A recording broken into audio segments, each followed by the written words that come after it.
नमस्कार मित्रों, आप सभी जानते हैं कि नवरात्रि प्रारंभ होने वाले हैं।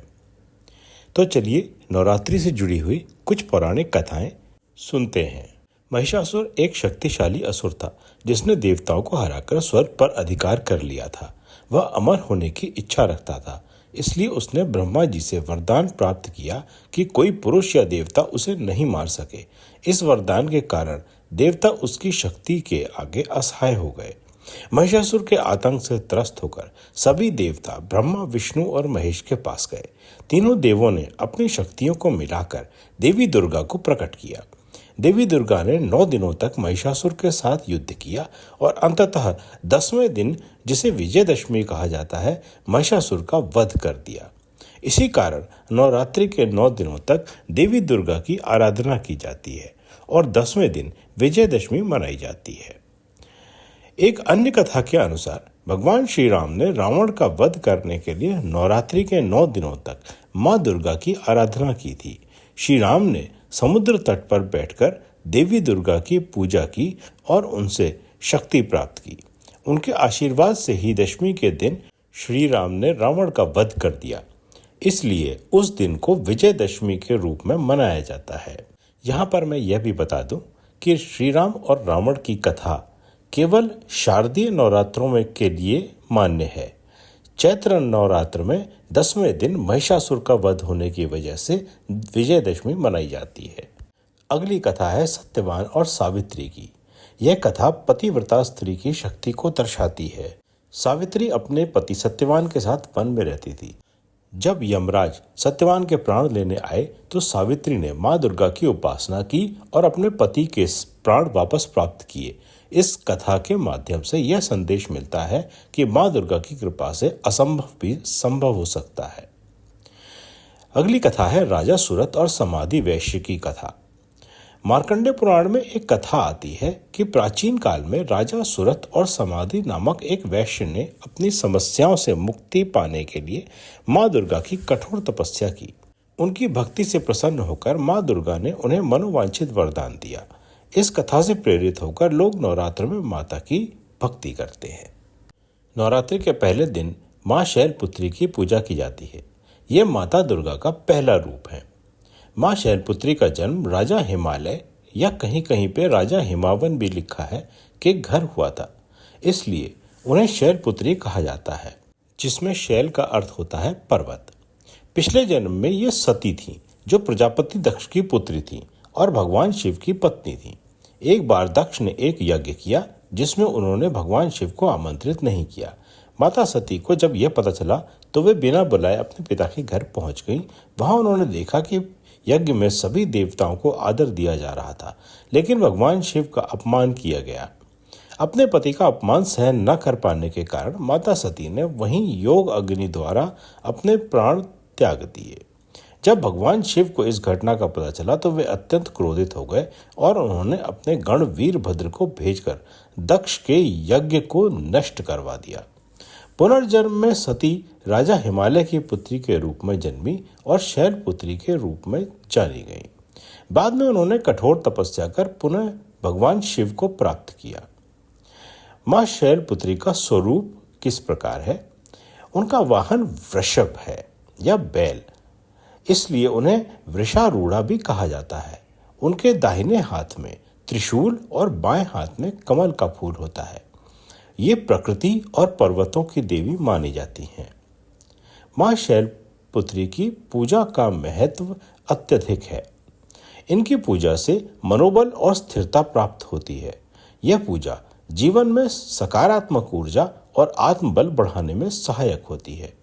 जो लोग आध्यात्मिक उन्नति चाहते हैं उनके लिए इनकी आराधना विशेष फलदायी होती है। कुछ लोगों के मन में प्रश्न आ रहा होगा कि राजा हिमावन या राजा हिमालय की पुत्री तो पार्वती जी थीं, तो फिर माता शैलपुत्री कौन हुई? मैं यहाँ पर यह आपको स्पष्ट कर दूं कि दोनों एक ही हैं। दरअसल माता शैलपुत्री ने कठोर तपस्या की और भगवान शिव को पुनः पति के रूप में प्राप्त किया। जब वे भगवान शिव की पत्नी बनी तब वे पार्वती के रूप में प्रसिद्ध हुई। यहाँ मैं नवरात्र के पहले दिन माता शैलपुत्री का आराधना मंत्र भी दे रहा हूँ। आप इसको पढ़ सकते हैं। मैं इस मंत्र को डिस्क्रिप्शन में भी दे दूंगा। नवरात्रि के दूसरे दिन की पूजा माँ ब्रह्मचारिणी की होती है। माँ ब्रह्मचारिणी का जन्म हिमालय राज्य के घर हुआ था, इसलिए वे शैलपुत्री भी कहलाती हैं। उन्होंने शिव को प्राप्त करने के लिए उनकी घोर तपस्या की थी। हजारों वर्ष तक उन्होंने केवल फल फूल खाया, फिर उन्होंने सिर्फ बेल पत्र और सूखे पत्ते खाकर जीवन बिताया। अंत में उन्होंने जल का भी त्याग कर दिया और सिर्फ तपस्या में लीन रहीं। उनकी कठिन तपस्या से भगवान शिव प्रसन्न हुए और उन्हें पत्नी रूप में स्वीकार किया। इसी के बाद से वे पार्वती के रूप में जानी गईं। उनके दाहिने हाथ में रुद्राक्ष की माला है, बाएं हाथ में कमंडल धारण किए हुए हैं। वे सफेद वस्त्र धारण करती हैं जो तपस्या और पवित्रता का प्रतीक है। उनका स्वरूप अत्यंत शांत और सौम्य है। माँ ब्रह्मचारिणी की पूजा सहनशीलता, संयम और आत्मनियंत्रण बढ़ाने में सहायक होती है। जो लोग अपने जीवन में सफलता के लिए कठिन परिश्रम कर रहे हैं, उन्हें माँ ब्रह्मचारिणी की आराधना करनी चाहिए। यह साधना मन की स्थिरता और आध्यात्मिक शक्ति प्रदान करती है। माँ ब्रह्मचारिणी की आराधना का मंत्र मैं यहाँ दे रहा हूँ। नवरात्रि के तीसरे दिन की पूजा माँ चंद्रघंटा की होती है। जब भगवान शिव माँ ब्रह्मचारिणी की तपस्या से प्रसन्न हुए, तब उन्होंने विवाह के लिए हामी भर दी। लेकिन जब भगवान शिव अपनी बारात लेकर पहुंचे तो उनका रूप अत्यंत भयंकर था। वे नागों के आभूषण के रूप में धारण किए हुए थे। उनके शरीर पर भस्म लगी थी और उनके साथ भूत प्रेतों की सेना थी। यह देखकर माता ब्रह्मचारिणी की माँ मीना देवी भयभीत हो गईं और उन्होंने विवाह से मना कर दिया। तब माता पार्वती ने चंद्रघंटा का रूप धारण किया। इस स्वरूप में माता के मस्तक पर अर्धचंद्र से बना घंटा था, जिससे उनका नाम चंद्रघंटा पड़ा। उनके इस रूप को देखकर भगवान शिव प्रसन्न हुए और उन्होंने अपनी भयंकर बारात को दिव्य रूप में बदल दिया। फिर दोनों का विवाह विधि पूर्वक संपन्न हुआ। मस्तक पर अर्धचंद्र से सुशोभित घंटा जो शक्ति का प्रतीक है। उनके 10 हाथ होते हैं, जिनमें तलवार, त्रिशूल, गदा, कमल, धनुष बाण और जप माला होती है। इनका वाहन सिंह है, जो वीरता और साहस का प्रतीक है। इनका स्वरूप गौरवपूर्ण और शांत होता है, लेकिन युद्ध के समय ये रौद्र रूप भी धारण कर सकती हैं। माता की पूजा करने से भय, चिंता और नकारात्मक ऊर्जा दूर होती है। जो लोग मानसिक शांति और आत्मविश्वास चाहते हैं, उन्हें माँ चंद्रघंटा की उपासना करनी चाहिए। यह साधना आत्मबल, साहस और निर्णय लेने की शक्ति प्रदान करती है। माँ चंद्रघंटा का आराधना मंत्र दिया हुआ है। नवरात्रि के चौथे दिन की पूजा माँ कूष्मांडा की होती है। जब सृष्टि चारों ओर अंधकार से घिरी हुई थी और कहीं कोई प्रकाश नहीं था, तब माँ कूष्मांडा ने अपनी हल्की मुस्कान से ब्रह्मांड में प्रकाश की रचना की। इसलिए इन्हें आदि शक्ति भी कहा जाता है। यह देवी सूर्य मंडल के भीतर निवास करती हैं और इन्हीं की शक्ति से सूर्य को प्रकाश प्राप्त होता है। इन्हें अष्टभुजा देवी भी कहा जाता है, क्योंकि इनके 8 हाथ हैं, जिनमें कमंडल, धनुष, बाण, अमृत कलश, गदा, चक्र और कमल का फूल होता है। इनके 8वें हाथ में सिद्धियां और निधियों का जप माला होती है। ये सिंह की सवारी करती हैं, जो पराक्रम और साहस का प्रतीक है। इनका तेज इतना अधिक है कि सूर्य भी इनकी रोशनी से चमकता है। यह देवी स्वास्थ्य, तेज, ऊर्जा और समृद्धि प्रदान करती हैं। इनकी कृपा से जीवन में नई ऊर्जा और सकारात्मकता आती है। इनकी पूजा से 9 ग्रहों के दोष दूर होते हैं। विशेष रूप से सूर्य ग्रह से संबंधित परेशानियां समाप्त होती हैं। मानसिक तनाव, भय और रोगों से मुक्ति मिलती है। माँ कूष्मांडा की आराधना का मंत्र स्क्रीन पर है। नवरात्रि के 5वें दिन माँ स्कंद माता की पूजा होती है। जब असुर तारकासुर का अत्याचार बढ़ गया तो सभी देवता परेशान हो गए। उन्हें ज्ञात था कि केवल भगवान शिव और माता पार्वती ही उनकी इस समस्या का समाधान कर सकते हैं। माँ पार्वती ने घोर तपस्या कर भगवान शिव से विवाह किया था। उनके पुत्र भगवान स्कंद जिन्हें कार्तिकेय के नाम से जाना जाता है, ने तारकासुर का वध किया और देवताओं को उसके आतंक से मुक्त कराया। माँ स्कंद माता को ममता और वात्सल्य की देवी माना जाता है। जो भी भक्त सच्चे मन से इनकी पूजा करता है, उसे माँ अपने पुत्र की तरह प्रेम देती हैं और उसके जीवन की सभी कष्ट हर लेती हैं। ये कमल के आसन पर विराजमान रहती हैं, इसलिए इन्हें पद्मासना देवी भी कहा जाता है। 4 भुजाओं वाली, 2 हाथों में कमल का फूल, एक हाथ से भगवान स्कंद को गोद में पकड़े हुए और चौथे हाथ से भक्तों को आशीर्वाद देने की मुद्रा में रहती हैं। इनका वाहन सिंह है, जो पराक्रम और शक्ति का प्रतीक है। इनका स्वरूप शांत और दिव्य आभा से युक्त है। इनकी पूजा से बुद्धि, ज्ञान और आध्यात्मिक शक्ति प्राप्त होती है। माँ स्कंद माता की कृपा से परिवार में सुख शांति बनी रहती है और घर में सकारात्मक ऊर्जा आती है। जिनके जीवन में बाधाएं अधिक होती हैं, उनके लिए इनकी पूजा विशेष रूप से फलदायी होती है। माता की कृपा से संतान सुख प्राप्त होता है और बच्चों की सुरक्षा होती है। माँ स्कंद माता की आराधना का मंत्र स्क्रीन पर दिया हुआ है। नवरात्रि के छठे दिन देवी कात्यायनी की पूजा होती है। एक समय की बात है, महान ऋषि कात्यायन ने देवी दुर्गा को अपनी पुत्री रूप में प्राप्त करने के लिए कठोर तपस्या की। उनकी तपस्या से प्रसन्न होकर माँ दुर्गा ने उन्हें वरदान दिया कि उनकी पुत्री के रूप में जन्म लेंगी। माता दुर्गा ने ऋषि कात्यायन के घर जन्म लिया और इसी कारण से उनका नाम कात्यायनी पड़ा। उसी समय महिषासुर नामक असुर ने धरती और स्वर्ग में आतंक मचा रखा था। देवताओं ने माँ आदि शक्ति से विनती की कि वे महिषासुर का वध करें। माँ कात्यायनी ने सिंह पर सवार होकर 10 हाथों में अस्त्र शस्त्र धारण करके संहार किया। छठे दिन माँ कात्यायनी का प्राकट्य हुआ और उन्होंने युद्ध की तैयारी शुरू कर दी। महिषासुर ने अपने सेनापतियों और राक्षसों को माँ के खिलाफ भेजा और माँ कात्यायनी ने विक्षुर, चामर, उद्रक, कराल, बाष्कल, ऋज्जीव और महाहनु जैसे कई असुरों का वध कर दिया। देवी 4 भुजाओं वाली हैं, दाहिने हाथ में तलवार और वर मुद्रा जो शक्ति और कृपा का प्रतीक है। बाएं हाथ में कमल और अभय मुद्रा जो भक्तों को भय मुक्त करने का संकेत देती है। सिंह पर सवार जो पराक्रम और साहस का प्रतीक है। माँ कात्यायनी की पूजा करने से शत्रु नष्ट होते हैं और व्यक्ति को हर प्रकार के भय से मुक्ति मिलती है। मनचाहा विवाह और सुखी दाम्पत्य जीवन पाने के लिए इनकी पूजा विशेष रूप से की जाती है। माँ की कृपा से नकारात्मक ऊर्जा समाप्त होती है और जीवन में साहस और आत्मबल बढ़ता है। कुंडली में ग्रह दोषों को शांत करने के लिए विशेष रूप से माँ कात्यायनी की पूजा की जाती है। माँ कात्यायनी की आराधना का मंत्र आपके सामने स्क्रीन पर है। नवरात्रि के 7वें दिन की पूजा माँ कालरात्रि की होती है। जब असुरों का अत्याचार हद से बढ़ गया, तब देवी पार्वती ने अपने शरीर का गौर वर्ण त्याग कर काली शक्ति उत्पन्न की, जो कालरात्रि कहलाई। दैत्य शुंभ और निशुंभ और रक्त बीज के आतंक से देवता परेशान हो गए थे। जब देवी दुर्गा इन असुरों से युद्ध कर रही थीं, तब रक्त बीज नामक राक्षस की विशेष शक्ति यह थी कि उसके शरीर से गिरने वाली हर बूंद से एक नया राक्षस जन्म ले लेता था। इससे युद्ध कठिन हो जाता था। तब माँ कालरात्रि प्रकट हुई और उन्होंने अपना विशाल मुख खोलकर रक्त बीज के हर बूंद को पी लिया, जिससे उसका अंत हो गया। इसके बाद माँ कालरात्रि ने शुंभ और निशुंभ जैसे असुरों का भी संहार किया।